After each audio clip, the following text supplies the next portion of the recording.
Hello అండి, good to be with you. This is me and my likes Priyadarshini అండి. Very nice to be with you. నేను బాగున్నాను, మీరందరూ బాగున్నారు అనుకుంటాను.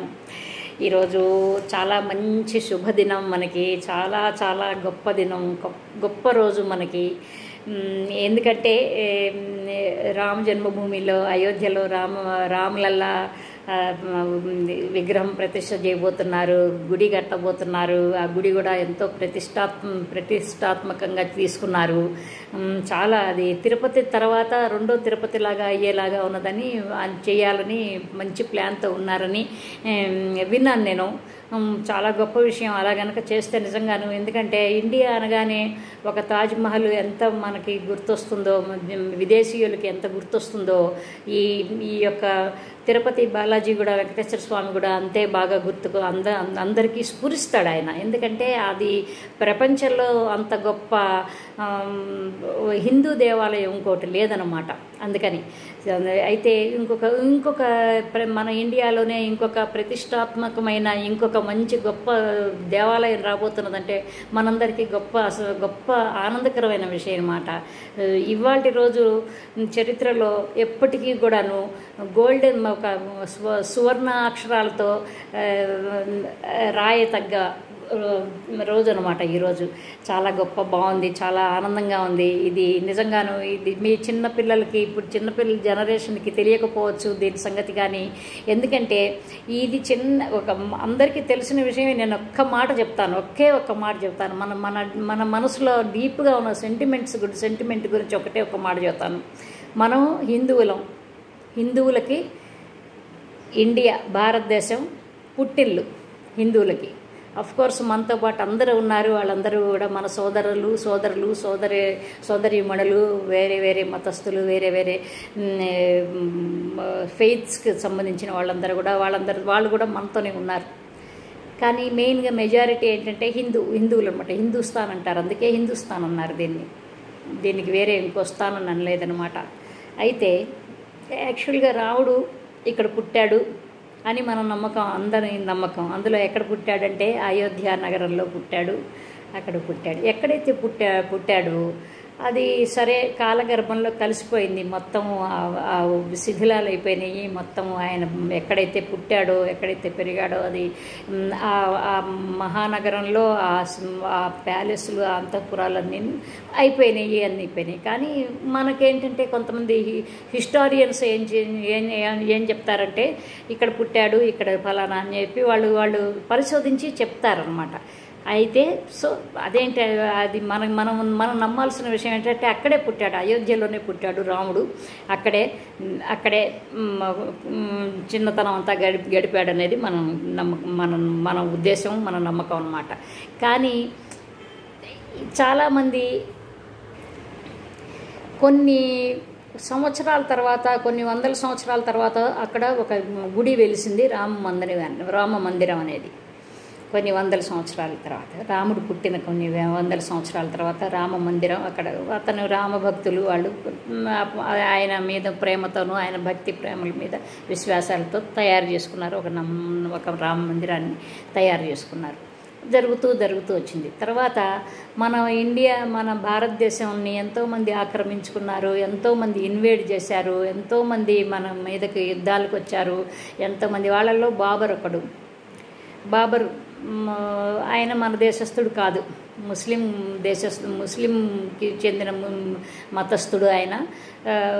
కొన్ని ఆయన కారణాల వల్ల, ఆయన వైపు నుంచి ఉన్న కారణాల వల్ల మొత్తానికి ఆ రామ మందిరాన్ని మొత్తం శిథిలాలుగా చేసి పడగొట్టేసి అక్కడ ఏదో ఇంకొక కట్టడం కట్టి అది బాబ్రీ మస్జిద్గా చేశారు అని చరిత్రకారులు చెప్తున్నారు. మన నమ్మకం, అందరి నమ్మకం కూడా. అందుకే కదా సుప్రీంకోర్టు అనేది హయ్యెస్ట్ అథారిటీ మన ఇండియాకి సుప్రీంకోర్టు అదే తేల్చి చెప్పినప్పుడు ఎన్నో ఒట్టిగా చెప్పరు కదా వాళ్ళు. అయితే అది ఆ రామ మందిరాన్ని తీసేశారు, అక్కడ వాళ్ళు కట్టుకున్న తర్వాత యాక్చువల్గా అక్కడ ఏమీ ఆ మస్జిద్గా కట్టబడింది, కానీ దానిలో కాంగ్రిగేషన్స్ మీటింగ్స్ లాంటివి జరుగుతూ ఉండేవి, కానీ దానిలో మతపరమైన ముస్లిం మతానికి పరమైన ప్రార్థనలు జరగలేదు అని చాలామంది అంటూ ఉంటారు. అంటే మనకు తెలియదు, మనం ఇప్పటి వాళ్ళం, మనకి అప్పుడేం తెలుసు,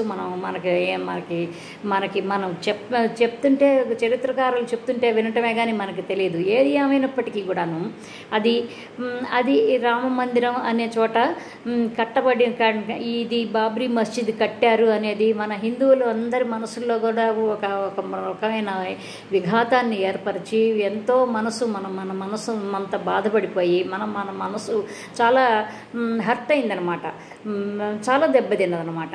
అందుకని ఏం చేశారంటే అందరికీ తెలిసిందే బాబ్రీ మస్జిద్ని పడగొట్టారు ఎంతోమంది కరసేవకులు, ఎంతోమంది, దానిలో మా మావయ్య కూడా ఉన్నాడండి కరసేవక్స్లో. ఆయన కూడా వెళ్ళాడు ఆ రోజుల్లో. ఆయన 1 సంవత్సరం వరకు ఇంటికి రాలేదు, ఎక్కడికో తీసుకెళ్ళిపోయి ఆయన్ని పాపం జైల్లో పెట్టారు. తర్వాత మా చిన్న మావయ్య ఆర్ఎస్ఎస్ వాళ్ళు బాగా హార్డ్ కోర్ ఆర్ఎస్ఎస్ వాళ్ళు అనమాట. అయితే సరే, అది మామూలుగా విషయం పక్కన పెట్టేసేస్తే అయిపోయింది. సుప్రీంకోర్టు అది కట్టేశారు. మొత్తానికి ప్రతి సంవత్సరం 6 డిసెంబర్ 6న జరిగింది ఆ విధ్వంసం బాబ్రీ మస్జిద్ని. బాగాను నాకు ఇప్పటికీ బాగా గుర్తు. 1992లోనో ఇప్పుడు 90స్లో జరిగింది, అది బాగా గుర్తులేదు. ఇప్పుడు నేను చరిత్రలోకి వెళ్ళదలుచుకోలేదు, రీసెర్చ్ మాటలు మాట్లాడదలుచుకోలేదు. నేను జనరల్గా మనకి హిందువుల అభిప్రాయాలు, హిందువుల నమ్మకాలు, హిందువులకి సంబంధించిన ఫెయిత్ గురించి మాట్లాడదలుచుకున్నాను నేను. అంతకంటే వేరే ఎవరి గురించి నేను ఏ విషయాలు మాట్లాడదలుచుకోలేదు. అయితే అప్పటి నుంచి ప్రతి సంవత్సరం 6వ తారీఖు డిసెంబరు బ్లాక్ డే అన్నారు ముస్లిం సోదరులు. వాళ్ళు ఏదో వాళ్ళ నిరసనలు ప్రదర్శిస్తూనే ఉన్నారు. మొత్తానికి ఏదో భగవంతుడి దయ వల్లనో హిందువుల నమ్మకం వలనో supreme court highest authority of Indian law మంచి చక్కటి తీర్పునిచ్చింది. సరే, అయిపోయింది. కానీ ఒకటేంటంటే మన దేశానికి చెందిన మన గడ్డ మీద ఎవరో ఇన్వేడ్ చేసి ఎవడో వాడు కట్టడాన్ని వాడు కట్టుకుని దానికి ఒక వాడి పేరు పెట్టుకుని వాడి పేరుకి సంబంధించింది పేరు పెట్టుకుని వాళ్ళు చలాయించుకుంటూ ఉంటుంటే ఇంత రోజులు మనం చూస్తూ కూర్చుని మనం ఏం చెయ్యలేని పరిస్థితుల్లో ఉండి అంటే మనకి చెందిన మన మనకి చెందిన మన దేవుణ్ణి కూడాను మనం దానిలో ప్రతిష్ఠించుకోలేకపోయాము, దాన్ని చూడలేకపోయాము. అంటే ఇంతకంటే సిగ్గుచేటు ఇంకా ప్రపంచంలో ఏది ఉండదన్నమాట. సో అది ఎందుకంటే హిందువులకు విపరీతమైన అన్యాయం జరిగింది ఇక్కడ.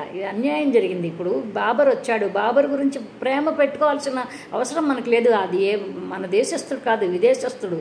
ఆయన ఎక్కడి నుంచో వచ్చాడు, హిందువుల కొల్లగొట్టి అవి చేసి మొత్తం చరిత్రలే చెప్పిన, నేను చెప్పడం కాదు, నేను చరిత్ర, నా హిస్టరీ, నా public administration history, political science నా సబ్జెక్టులు అనమాట. అట్లాంటప్పుడు అసలు ఎవరో బాబర్ మీద మనకి ప్రేమ ఎందుకు ఉండాలో నాకు అర్థం కావట్లేదు. అసలు ఆయన కట్టిన కట్టడాల మీద మనం ఎందుకు అంత సెంటిమెంట్ పెట్టుకోవాలో నాకు అర్థం కాలేదు. ఎనీవే ఇవన్నీ పక్కన పెట్టేసేస్తే మనకి చెందాల్సిన మన చోటు మీద మన హక్కుని నిరూపించుకోవటానికి ఇది ఎట్లా ఉందంటే, ఒక తండ్రికి ఒక కొడుకుంటాడు, ఆ తండ్రికి నేను కొడుకుని అని నిరూపించుకోవటానికి వాడు నెత్తి నోరు కొట్టుకుంటే ఎవ్వడు వినిపించదు. చివరికి డిఎన్ఏ చేసినట్టుగా చేస్తే అప్పుడు తేలినట్టుగా అట్లా అయిందనమాట. ఎనీవే ఇంతంత జరిగిన తర్వాత కూడా ఎందుకంటే సత్యమేవ జయతే అంటారు, సత్యం నిలుస్తుంది, ధర్మం నిలుస్తుంది కాబట్టి చెప్తున్నాను అనమాట. అందుకని సత్యమేవ జయతే లాగా మన రాముడు పుట్టిల్లు పుట్టిన చోట మనకు దక్కింది. ఆ రామ్ లల్లా అంటారు వాళ్ళు. లల్లా అంటే చిన్న బంగారు బేబీ అనమాట. రామ్ లల్లా అంటే రామ్ లల్లా వచ్చేసాడు, ప్రతిష్ఠింపబడుతున్నాడు ఆయన. మనకందరికీ గొప్ప మనము మన ఈ కాలం వాళ్ళము. ఇప్పుడు ఈ వాళ్ళం మన చరిత్రల తర్వాత చాలా ఏళ్లతో మనం ఉన్నాం. కానీ ఇది ఎప్పుడు కూడా చరిత్రలో నిలిచిపోయే విషయం కాబట్టి గొప్ప హిందువులందరూ కూడాను గర్వపడాల్సిన విషయం. హిందువులందరూ కూడాను సగర్వంగా కాలరెత్తుకుని ఇది అవును మా రాముడిని నేను అందరూ చాలామంది దేవుడిగా కొలవచ్చు కొలవకపోవచ్చు, కానీ ఆయన గొప్ప రామరాజ్యం బంగారం చాలా చక్కగా పరిపాలించాడు. అందుకనైనా రాముడిని మనం నెత్తి మీద పెట్టుకోవాలన్నమాట. యుగ పురుషుడు ఆయన గొప్ప గొప్ప పరిపాలన దక్షత గల మనిషి అన్నమాట. పురుషోత్తముడు అంటాడు. ఆయన మామూలు మనిషి కాదు, పురుషోత్తముడు, పురుషుల్లోకి ఉత్తమమైన వాడు అనమాట పురుషోత్తముడు. అందుకని ఈ రోజున నేను చాలా హ్యాపీగా ఉన్నానండి. నేను ఇది విషయాన్ని నేను చెప్పలే, whether I like Rama or not, whether I believe Rama as a god or not, but still I'm happy. ఎందుకంటే రాముడిని నేను అమ్మవారిని పూజ చేసేదాన్ని. ఇప్పుడు నేను రాముడిని దండం పెడతాను, కానీ సంభవం కానీ హిందువుగా నేను తప్పకుండా గుడ్డిగా నా విశ్వాసం ఏంటంటే రాముడు మన దేవుడు, మనవాడు, మన భూమి మీద పుట్టినవాడు. ఆయనకి తప్పకుండా ఆయన్ని కొలిచేవాళ్ళు, ఆయన మీద ప్రేమ ఉన్నవాళ్ళు అందరూ కూడా ఆయన్ని పూజ చేసుకోవాలంటే ప్రాపర్ ప్లేస్లోనే పూజ చేసుకోవాలి. అదిగో ఇవాళ అక్కడ జరుగుతున్నది, అదే జరగబోతున్నది. సో అదండి. Nice to be with you once again. Thank you so much అండి. నా వీడియోస్ చూస్తున్నందుకు, లైక్ చేస్తున్నందుకు. తప్పకుండా నేను చెప్తున్న టాపిక్లు కానీ, నేను పాడుతున్న పాటలు, నా విషయాలు ఇవన్నిటికీ మీరందరూ స్పందిస్తున్నారు. థ్యాంక్ యూ సో మచ్ అండి. నన్ను తప్పకుండా ముందుకు తీసుకెళ్ళండి. మీ అందరి సహకారం కావాలి నాకు. నేను తప్పకుండాను నా ఛానల్ని, మీ అండ్ మై లైక్స్ ప్రియదర్శిని ఛానల్ని తప్పకుండా సబ్స్క్రైబ్ చేయండి. లవ్ యూ ఆల్ అండి. బై అండి. Love you all. బాయ్.